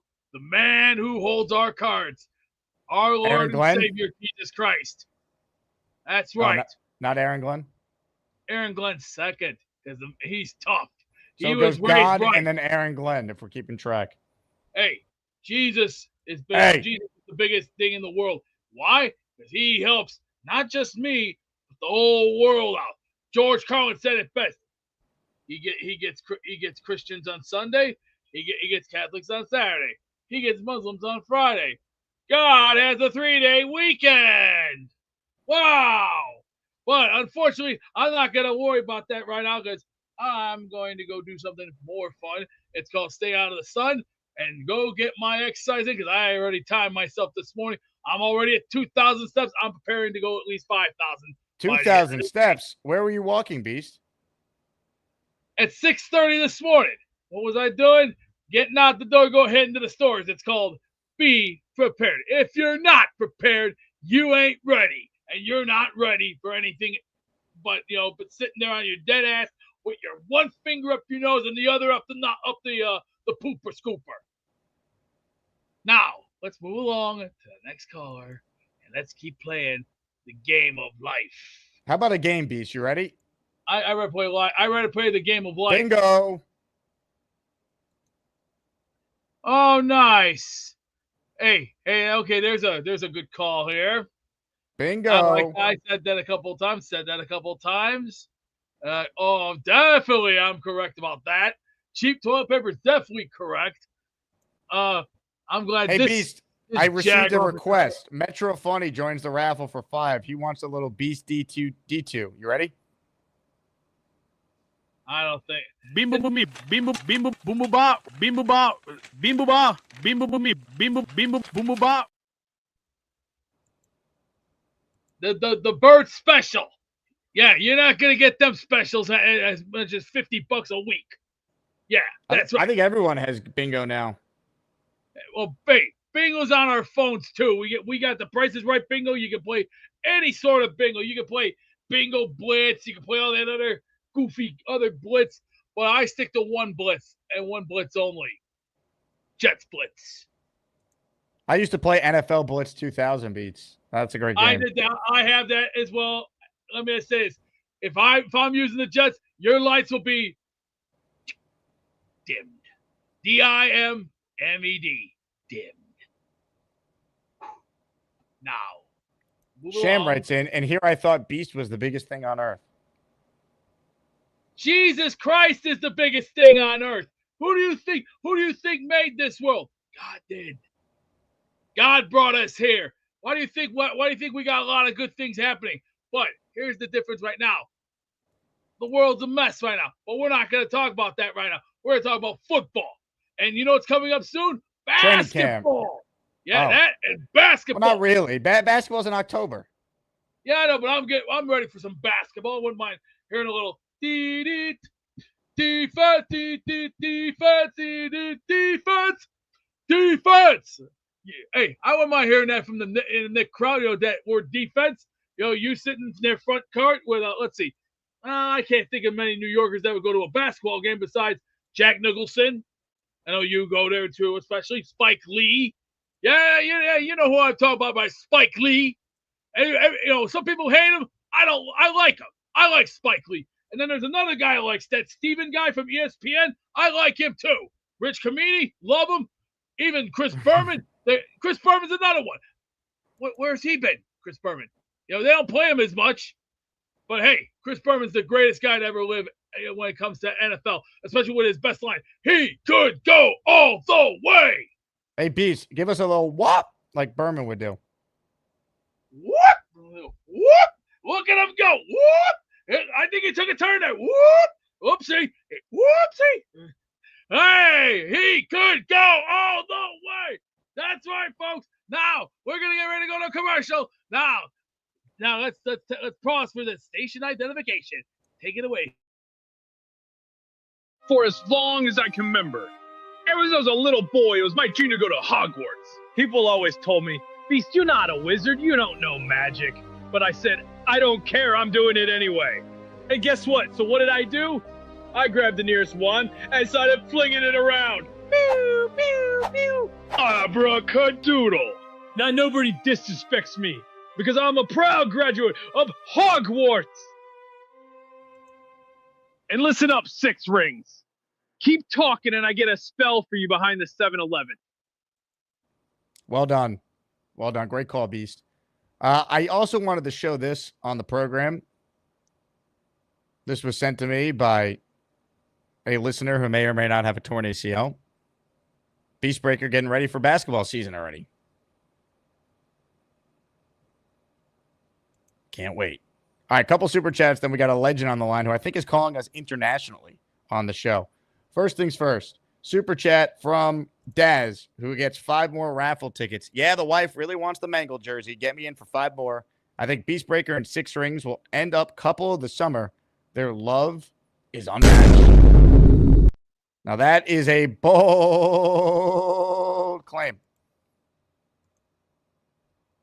Jess, a member of the esteemed 4.5%, has gifted 5 memberships. We're the freaking New York Jets, so we're built for this shit. Jess, thank you. You're in our raffle for 5. We're giving away a signed Nick Mangle jersey coming up here shortly, folks. So last chance to get in. David Guron, Brian Rapp, JetFan911, KJ8, 7 ways to win one. All receiving a channel membership there. Super chat from Ralphie. He's in the ASMANIAC Raffle now for 5. Jake, do you think the Jets are active in the preseason filling out the team? I think Glenn Demuji will look to add cuts from Detroit and Denver. I think they'll look to add cuts from any team, but sure, if a notable player from either of those teams gets released, there's obviously some ties there. Thanks for the super chat, Ralphie. You're in for 5 more tickets. Look, I think the roster, for the most part, though, is the roster. Like, I don't think they're going to make a big splash signing or trade. There could be some moves around the margin, sure. As far as active in the preseason, I think they'll be active as far as, like, starters playing in these games.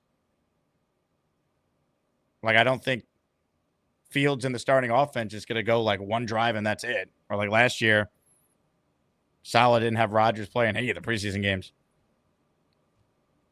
Metro Funny. Jake, we already read that one. Skipped ahead for that. Sham wants to win the Parcells helmet in next week's raffle. That's why he gifted 10. Well, good luck, Sham. Ryan joins the raffle for 1. Ryan, thank you. Your gifted membership went to Kick Ass Jets, which is ironic because we usually get our asses kicked. But it changes this year, right? The dream season. It's finally happened. More calls right now. This could be an international one. I'm not 100% sure. Snowball's next. Hello, Mr. Snowball. What's up, Jake? Listen, the connection is horrible, so sometimes you sound like a chipmunk. Sometimes you kick out. So, like, I don't know if this is going to last, but I just wanted to call in. I'm totally disconnected from the Jets. I haven't heard anything. I listen to the show, but sometimes you come in, sometimes you don't. So the Wi-Fi is horrible, but I just wanted to check in. How's it going? Snowball, you sound good so far. We miss you. I'm guessing you're in Italy, right? Where in Italy are you? Yeah, we're in Sturno, Italy. So, yeah, we've been here for a week now. I got 2 more weeks of being here. We're fixing stuff up in the house. So, yeah, that's all I'm doing is just work on the house. Faucets, lights, ceiling fans. I'm trying to fix everything. I haven't had any pasta. I haven't eaten any pasta. I have had pizza, but I haven't had any pasta yet. Any chicken parm? No chicken parm. No chicken parm. We bought a barbecue. I had to put the barbecue together. I got a gazebo over here. I put the gazebo together. So we're trying to do a bunch of things, try to make it nice for the summer. I'll tell you what. You look good. You sound good, Mr. Snowball. I'm trying. How are things in Jets land? Has Thomas signed yet? Has who? Taylor. Has Taylor Mason signed yet? No, he remains unsigned at this point. He remains unsigned. All right. Well, I don't know what's holding things up. Why don't they sign this guy? Do you see the news about the trade the Jets made, though, or are you really out of it? I'm really out of it. They got T.J. Watt last night. What did we trade for? Their future 1 and a conditional 3rd. Stop it. Seriously? Seriously. Oh, okay. Well, that's good. But again, like I said, I'm totally now you're kicking out. I don't even see you anymore. But I can't see. I can't see you. I can't see anything. I don't even know if you can hear me. Well, I'll tell you what. T.J. Watt is not a Jet. Snowball, you're the man. You get the fuck out. Good luck with your internet connection. Appreciate you trying. International call for Snowball. We're giving him an extra ticket for that one. Love it. Snowball, you're the man. Enjoy that cigar. The Jets did not acquire T.J. Watt. I was challenged by Nate in the chat to tell him a fake Jet story. So I did it. John wants a few more in the raffle. John, you changed your picture. Is this you on a giraffe? I just see a giraffe. I don't know who's on the giraffe. That could be John. And John, can you confirm you're the same John that had the 10 memberships gifted earlier so I can keep track? I don't want to put... Are you this John? His picture earlier was... I don't even know what's going on in that picture. And then there's this. Do we have 2 separate Johns or is this one John? We're going to need to get to the bottom of this. So someone please verify what exactly is going on. Is this a giraffe? And who is next to the giraffe? Jerry Jett, who's crazy enough to get an ASMANIAC tattoo, is now officially a channel member. Jerry, I got you in the raffle for 1. Thank you, thank you, thank you.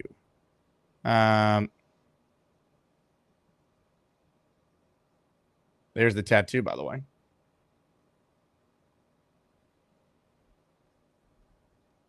All right, last chance to get in on the show here. We're hour 40 in. We're back this afternoon. It's a Dylan Terraman day, baby.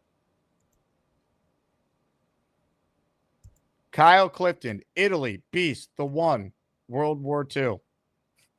Kyle, well done, sir. Thank you very much. Did we get confirmation on the real John here? I'm just going to assume, and this is dangerous, I'm going to assume it's the same John. More calls. Coach Philly Noodles is on the line. Hello, Coach. What's up, brother? How's the game plan this week, Coach? Me and my son were practicing some throws and some ideas. I think we're gonna do some wing style RB moves. You know what I mean? Because you can't QB run, but you can get that QB the ball on a fake handoff or annexation, flea flicker type of move. So I think we're gonna do some stuff like that. I just want to see them not run into each other, bro. It's killing me. We tell them short routes. You know what the worst part about it is? We did the typical Jets move. We look so good in practice. The parents were like, "Oh my god, you had the best week of practice." Yeah, dude. The kiss of death. If a Jet coach said they had the best week of practice, get ready for the onslaught on Sunday. They looked at my fiance and they were like, he really likes this. She's like, he played flag football, so this is his thing. He loves football. They're like, we like this coach. I'm like, no. I'm like, you know what? I want all the adversity. I want them to be like, we hate him. He's big and retarded. Like, this everything bad. So then, like, when it's positive, they're just shocked. Not like, oh, it's like, I don't know what's going on, bro. But these kids are running into each other. So I literally brought a 25 pack of cones where I'm going to have to literally teach them how to run routes in formation. Like, run a straight line. Do not go wherever you feel like it, because that's what's happening to me. They're just going. I'm like, dude, short. I said 7 steps, cut in. Don't even. And they're at the back of the end zone. I'm like, no kid on this team is throwing it there, bro. And I have one kid out for the week. He has a family thing going on. He's the tallest player I have. So he was. Have you thought about running the Rick Kent out of the Brigham formation? I wrote up Gabagool, but that was for 11. This is 6-on-6. So can I run a Rick Kent on 6-on-6? Is that I need a viable. I need someone to draw that up for me. You got to get Jake Quest on the coaching staff, man. He's the one who informed us all about Brigham University and how Dixon Hole played with the Bonesy brothers at Arizona State. He hit me up. He never responded back to me. Me and him are friends now on Discord. Wow, we're pen pals. Dylan, my cousin Terraman. I need him to draw me out some plays. 6v6. I might actually get a wrist guard. Call the second show with Dylan on later. We'll have Dylan draw up some plays for you.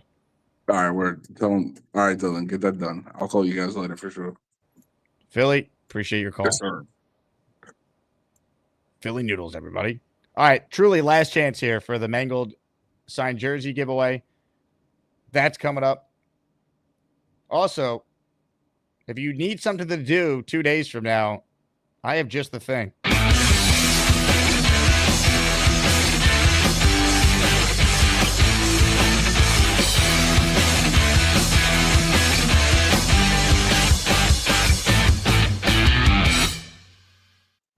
Micro Wrestling. That's right. Micro Wrestling is coming to T-Squared Social, our home for watch parties last season, on Friday. Tickets, I think, are now around $50. Scan that QR code on the screen. If you've never been to Micro Wrestling, Boy Green was on the show the other week, or the other day, I should say, and he was talking about it. He says it was a lot of fun. I know Beast Breaker loves wrestling. Maybe he'll drive all the way from the attic to T-Squared for this. But it's going to be at T-Squared. Literally, if you've been to our watch parties at T-Squared, they're going to turn that venue into a wrestling arena for the night, and they have Micro Wrestling going on there. So check it out. T-Squared's been a great partner on our show, so wanted to share this with the ASMANIAC community for anyone who's into wrestling or wants to see Micro Wrestling this Friday from 8 to 10 p.m. at T-Squared Social. Check it out.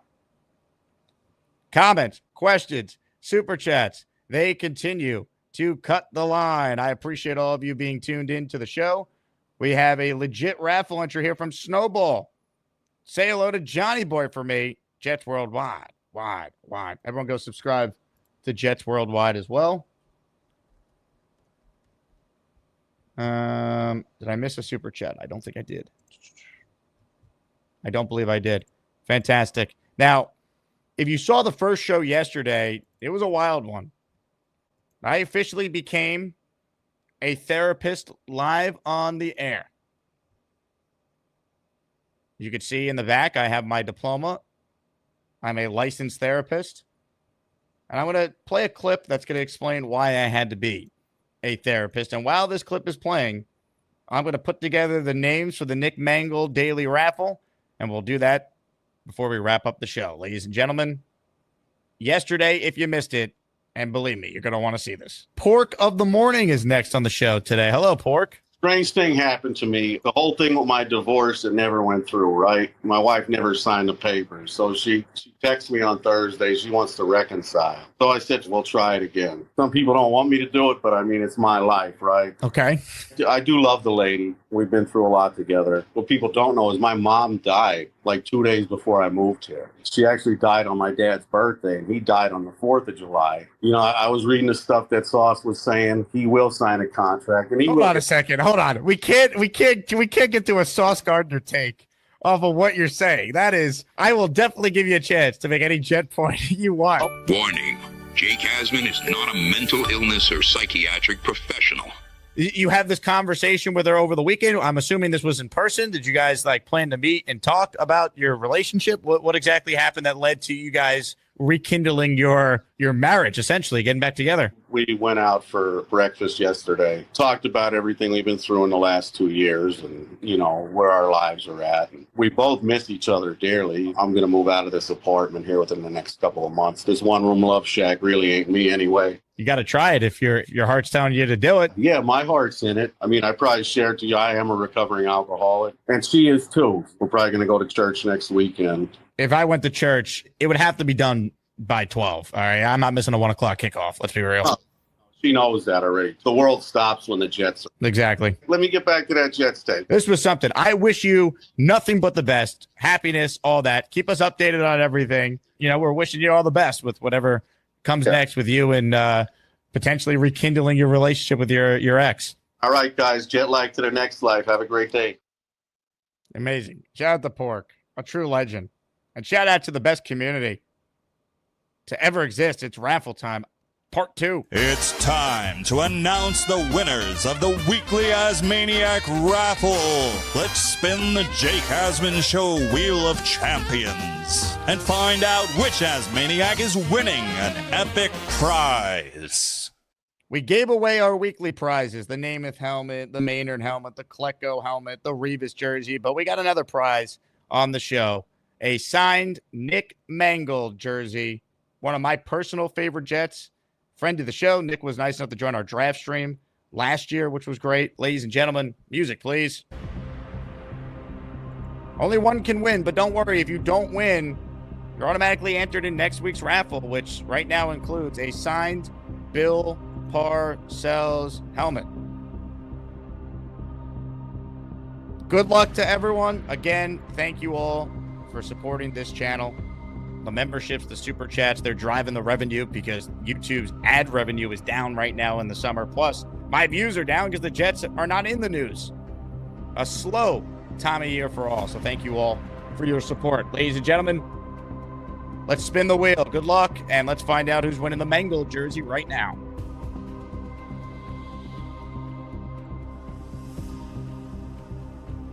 The winner of the jersey is JT. And let me tell you, that is awesome.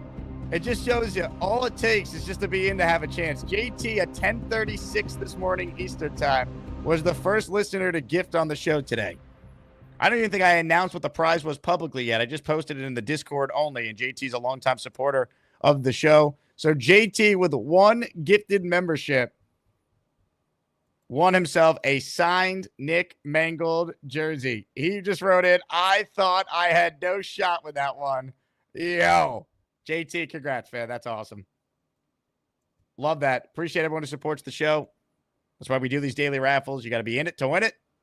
And JT was in it, and he's coming away with a big-time prize. Again, thank you all. Couldn't do it without you. Shout out to Bino. I just saw the super chat here at the buzzer. Jacob, I'm on vacation in Myrtle Beach. I finally got some AsManiac time fit in. Bino, enjoy your vacation, man. Appreciate you still checking out the show. with you being on vacation.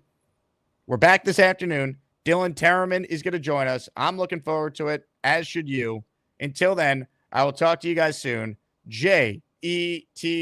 Please join the Patreon if you haven't. I got a big announcement about a summer party that is officially locked in. More details coming. But if you want to hear about it first and get a chance to get your tickets before anyone else, patreon.com/Jake Asman Show. A little teaser for the best people in the community. I'll talk to you guys this afternoon. JETS. Jets. Ricky NY is up next. Hello, Ricky.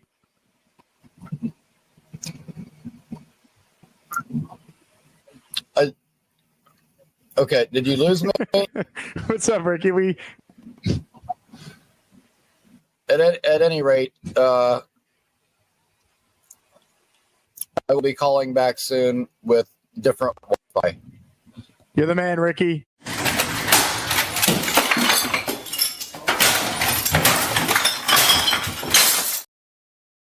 Bim boom me, bim boom boom ba, bim boom ba, bim boom ba, bim boom me, bim boom ba. Hey, here's the deal. Just got no chance unless you click on that like button. And you got to make sure you subscribe to the Jake Asman Show. You don't, you can get the f*** out. Now let's go, Asmaniacs. We're built for this shit.